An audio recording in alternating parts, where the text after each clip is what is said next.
Personne ne fait attention à elles. Toute la journée, elles font le ménage, le repassage, la cuisine et s'occupent des enfants.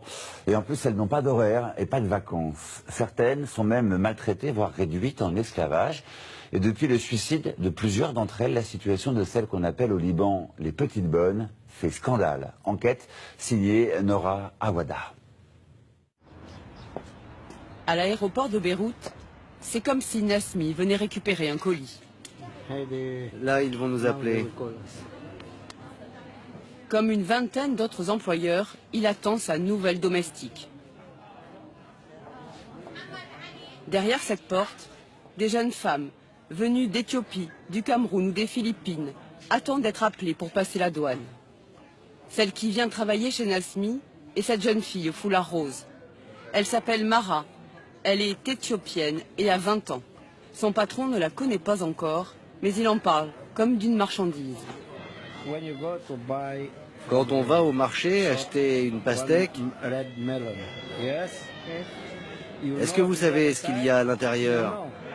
Non. Quand vous la coupez, elle est rouge, blanche ou rose? Blanche, on ne peut pas la manger. Rose, elle n'est pas bonne. Rouge, elle est bonne. À peine arrivé, Nasmi lui confisque son passeport. C'est bien Meken Mara. Il est désormais son garant aux yeux de la loi et aura tous les droits sur elle. Son nom est d'ailleurs inscrit sur le passeport de Mara. Il le gardera durant tout le séjour de la petite Éthiopienne au Liban. Elle ne pourra sortir du territoire qu'avec son aval.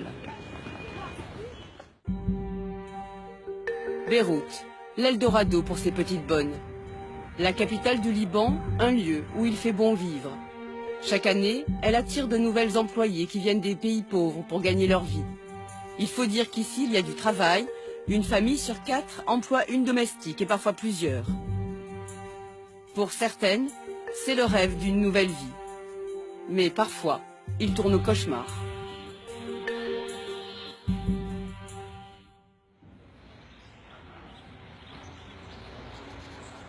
Dans la famille de Nasmi, tout le monde attend l'arrivée de la petite nouvelle.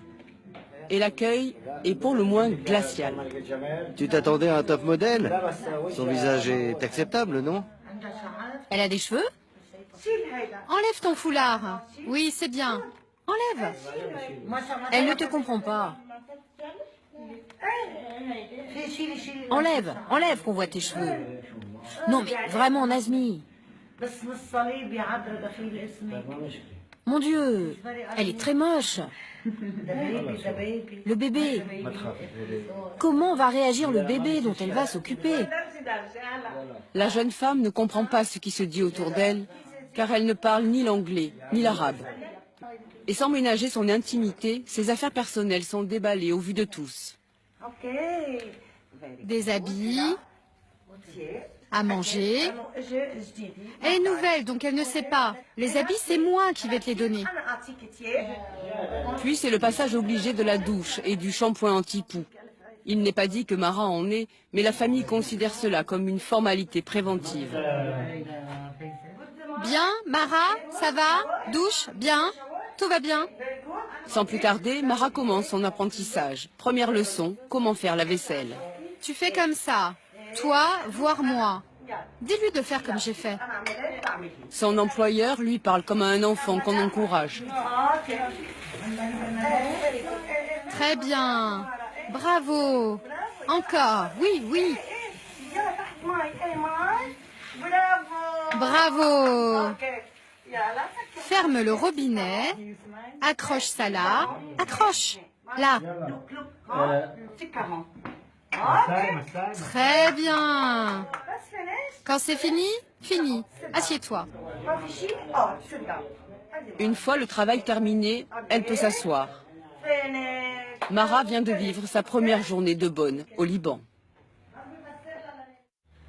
Le lendemain, vêtue de son uniforme de travail, Mara est emmenée par ses patrons à l'agence de placement par laquelle elle est arrivée. Comme toutes les domestiques, c'est sur catalogue qu'elle a été choisie par ses employeurs. Voici la fiche de Mara, avec son âge, 20 ans, son poids, 57 kilos, et sa taille, 1,60 m. Toutes les bonnes n'ont pas le même prix. Les plus chères sont les Philippines, payées 350 € par mois, le SMIC au Liban, car elles savent parler l'anglais et sont éduquées.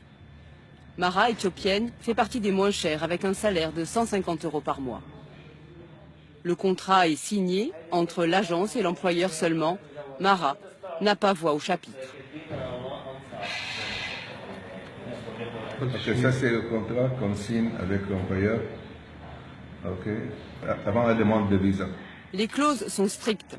Elle aura droit à 2 coups de téléphone par mois, seulement 24 heures de repos par semaine. Le contrat ne parle pas des horaires de travail, encore moins des vacances. Enfin, Mara doit subir des examens sanguins. Tuberculose, sida, test de grossesse. Là encore, ce n'est pas tant pour protéger sa santé que pour tranquilliser ses employeurs. Si elle est souffrante, elle ne sera d'ailleurs pas soignée ici, mais renvoyée dans son pays d'origine.